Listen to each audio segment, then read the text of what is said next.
है। तो अभी बहुत ज्यादा काम तो नहीं किया है, पर एक चीज मैं आपको दिखाता हूँ सबसे पहले।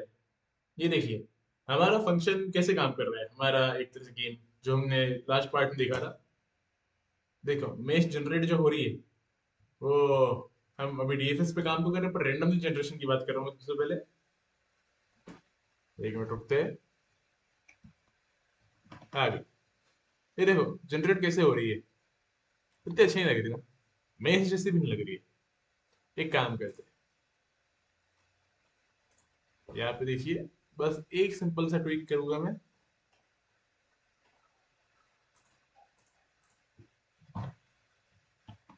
और ये कोड आपको गिटअप पे मिल जाएगा, अगर आपको देखना होगा मेरे गिटअप पे। लिंक आपको मिल जाएगा डिस्क्रिप्शन पे, प्रोफाइल पे। हाँ, अब एक बार इसको रन करते हैं। देखो, खाली एक सिंपल से ट्रिक से अब ये थोड़ा मैच जैसा लग रहा है। दो तीन बार अगर और रीजनरेट करें अपन, देखो, अभी मैच टाइप ही लग रहा है।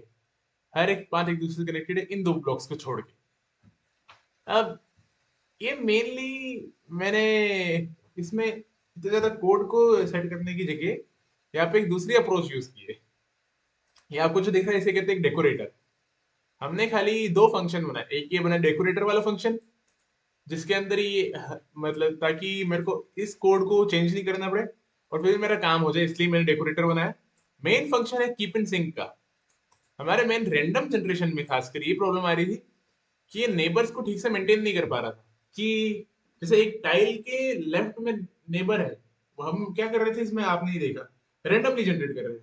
जैसे वो रैंडमली चूज कर रहा है कि हाँ, कोई अवेलेबल नेबर होना चाहिए या नहीं होना चाहिए, रैंडम चॉइस हो रही है, सही बात है। पर इसको खुद को पता है कि हाँ ये मेरा नेबर है, पास वाले को पता ही नहीं। यानी कि ये एक तरह से सिंगल में कनेक्शन डायरेक्टेड है, डायरेक्टेड ग्राफ कह सकते हैं। वैसे ये भी काम आ सकता है, अपन इसको एक तरह से अलग तरीके से रिप्रेजेंट करें। जैसे कोई से गेम के अंदर, हाँ, जैसे ऐसे यूज कर सकते हैं कि अपने पास टोटल चार तरीके की बॉल्स है। एक no ball, grey path direct clear. एक ब्लैक बॉल, मतलब व्हाइट बॉल, यानी कि हाँ वहां पे पूरी बॉल है, ना लेफ्ट से राइट जा सकते हैं ना राइट से लेफ्ट।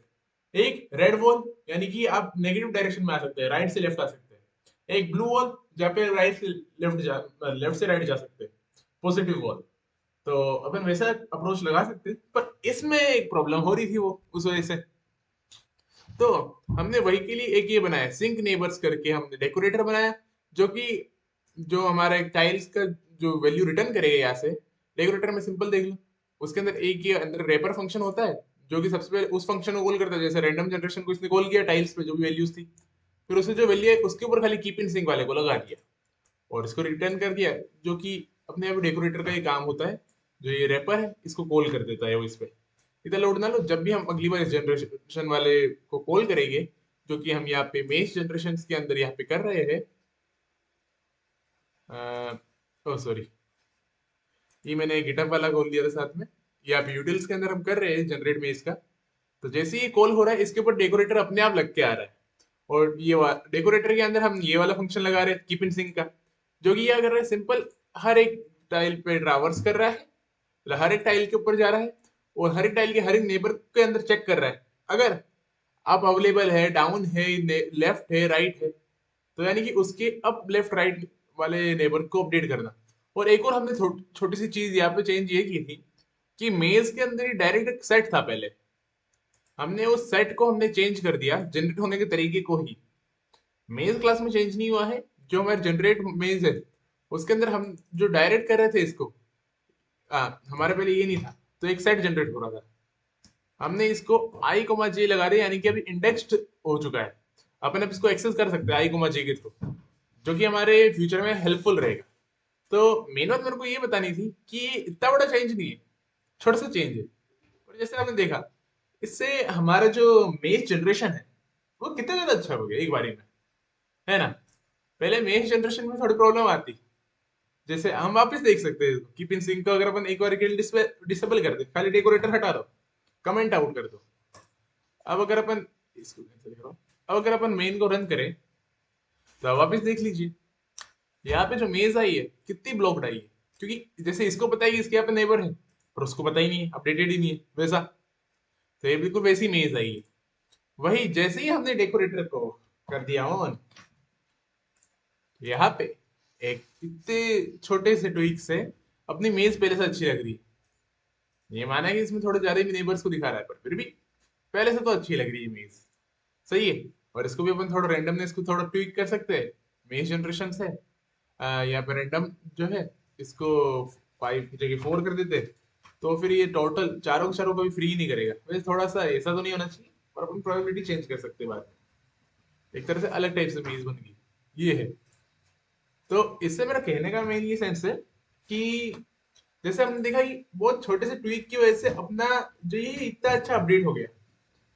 तो ज्यादातर केस में यही होता है कि पूरा कोड लिखने में आपको मेहनत लगती है, पर कभी कभार कोड के जो डिबग्स होते हैं वो छोटे से। वैसे ही अपनी लाइफ के अंदर जो है ना, हम ज्यादातर जो चीजें होती है हम उसे सॉल्व करने के लिए सोचते हैं कि उनकी बहुत मेहनत करनी पड़ेगी, पर उनके सॉल्यूशंस छोटे होते हैं। हम छोटे से चेंजेस करके हम उन्हें बहुत अच्छे से सुधार सकते हैं लाइफ को। हमें ऐसा जरूरी नहीं कि पूरा का पूरा रिराइट ही करना पड़े। मैंने पहले सोचा था पूरा कोड रिवर्क करना पड़ेगा, पर ये खाली डेकोरेटर से काम हो गया। तो वैसे ही अगर हम कभी भी देखें, इससे मेरे को एक और प्रिंसिपल याद आया जो आपने भी सुना होगा, डेली 20 प्रिंसिपल। जैसे 80% जो वर्क होता है वो 20% एफर्ट के थ्रू हो सकता है, और वही जो 20% वर्क होता है उसके लिए 80% एफर्ट लगता है। यहाँ पे भी वही कि हमें मेन फंक्शन बनाने में बहुत टाइम लगा, उसके लिए बहुत कोड भी लगा, पर जो हमें ये सही करना था ये जल्दी हो गया।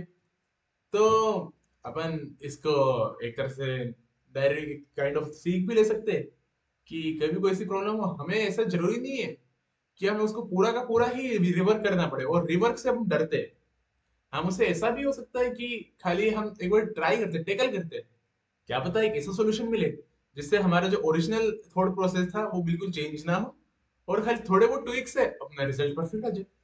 तो ये तो खाली एडिशनल बातें थी, बाकी हमारा जनरेशन का प्रोजेक्ट चल ही रहा है। मैंने तो खाली मुझे ये बताना था कि इतने से ट्विक से इतना अच्छा चेंज हो गया, इस वजह से मैंने ये बताया है। पर अभी डीएफएस पे भी काम चल रहा है यहाँ पे। जैसे एक बार मैंने फास्ट डीएफएस को रिवाइज किया, एक तो पाथ फाइंडिंग के हिसाब से कि वो काम कैसे करती है, लूप लगाना, करंट नोड, ये सब जो भी है। फिर मेश जनरेशन के लिए अपन कौन सी अप्रोच यूज करेंगे वो हमने सोच लिखी है यहाँ पे। अब यहाँ पे अगला हम इस जनरेशन में डीएफएस को इम्प्लीमेंट कर देंगे। डीएफएस से हमें एक अच्छी मेज मिल जाएगी, और उसमें नेबर्स की भी शायद इशू ना आए, पर मुझे लगता है शायद आ भी सकता है, तो उसके लिए भी हम सिंक नेबर्स को यूज कर लेंगे। तो जैसे यहाँ पे थोड़ी रैंडम आ रही है जैसे ब्लॉकेज, एक अच्छी मेज वो होती है, वो भी उसी वीडियो में बता दें। बाकी इसे एक परफेक्ट मेज नहीं की, ये है। जैसे इसमें लूप्स आ रहे हैं, अलग अलग पॉइंट से कुछ ब्लॉकेड है, तो इस वजह से। और अगर आपको लगता है कि आपको पता है एक परफेक्ट मेज क्या है, तो आप कमेंट्स में लिख सकते हैं। अच्छा लगे मतलब। तो अभी के लिए मेरे हिसाब से ये आप अपडेट 2 मान लीजिए मेज जनरेशन के ऊपर, प्रोजेक्ट नंबर 4। रिकॉर्डिंग ऑफ करता हूँ।